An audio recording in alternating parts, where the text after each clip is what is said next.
حضرت جابر رضی اللہ تعالیٰ عنہ ایک عزیز صحابی تھے. وہ آتے ہیں اپنی بیوی سے کہتے ہیں میں دیکھ رہا ہوں اللہ کے نبی صلی اللہ علیہ وسلم پیٹ پر پتھر باندھے ہوئے ہیں. کیوں باندھا جاتا تھا اس وقت؟ اس لیے کہ پیٹ اگر ڈھیلا رہے بھوک کی شدت سے بار بار خواہش کھانے کی ہوتی رہے, اس کو ٹائٹ کر لیا جائے تو بار بار بھوک نہ لگے. یہ اس وقت معمول رہا ہوگا. اللہ کے نبی صلی اللہ علیہ وسلم نے بھی اپنے پیٹ پر پتھر باندھے. حضرت جابر کہتے ہیں مجھ سے دیکھا نہیں جا رہا ہے, اس حالت میں میرے آقا کام بھی کر رہے ہیں. جابر رضی اللہ تعالیٰ عنہ کا گھر وہاں سے قریب تھا خندق کے.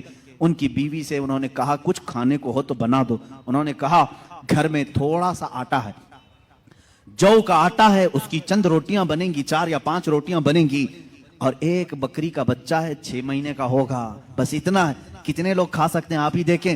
کہا اتنا ہی ذبح کر, میں رسول پاک صلی اللہ علیہ وسلم کو, حضرت ابو بکر کو, حضرت عمر کو, اور میں رہوں گا, میرے گھر والے رہیں گے, کھلا دیں گے. وہ آئے, کان میں آ کر کے حضور سے کہا یا رسول اللہ صلی اللہ تعالیٰ علیہ وسلم, گھر میں ایک چھوٹا سا بکری کا بچہ ہے, ہم نے ذبح کیا ہے, تھوڑا سا آٹا ہے, آپ ابو بکر عمر گھر پر تشریف لائیں. اللہ کے نبی صلی اللہ علیہ وسلم نے دعوت قبول کر لی. کہا جابر جاؤ تم کھانا بناؤ, لیکن جب تک میں نہ آؤں ہانڈی چولہے سے نہ اتارو اور روٹیوں کے ٹکڑے نہ کرو. حضور پاک صلی اللہ علیہ وسلم کی یہ بات سن کر کے وہ جانے لگے تھے. ابھی حضور نے پلٹ کر جتنے صحابہ تھے کہا اے میرے صحابہ, جابر کے گھر میں سب کی دعوت ہے, چلو. جابر کے گھر میں دعوت. 1500 صحابہ تھے, 1500 صحابہ. حضرت جابر گھبرا گئے, دوڑتے ہوئے آئے, اپنی بیوی سے کہا اے خاتون بڑا غضب ہو گیا, میں نے 3 کو دعوت دی تھی, حضور نے 1500 کو بلایا ہے.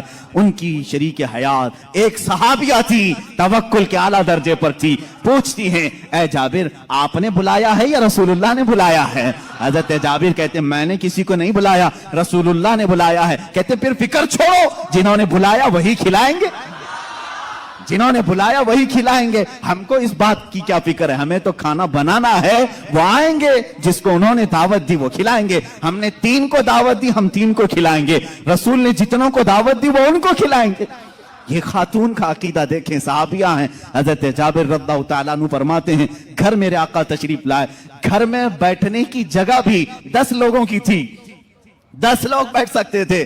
اللہ کے حبیب صلی اللہ تعالیٰ علیہ وسلم تشریف لائے اور اس ہانڈی کو جو چولہے پر رکھی ہوئی تھی کہا اس کو اتارنا نہیں, اس میں اپنا لعاب پاک ڈالا اور اس کے بعد فرمایا نکال کر دیتے جاؤ. حضرت جابر کہتے ہیں 10-10 لوگوں کا کھانا نکالتا تھا, روٹیاں دسترخوان پر بچھائی جاتی تھی. شام ہو گئی, 1500 صحابہ کھا لیے, ابھی میری ہانڈی میں آدھا کھانا باقی ہی رہا.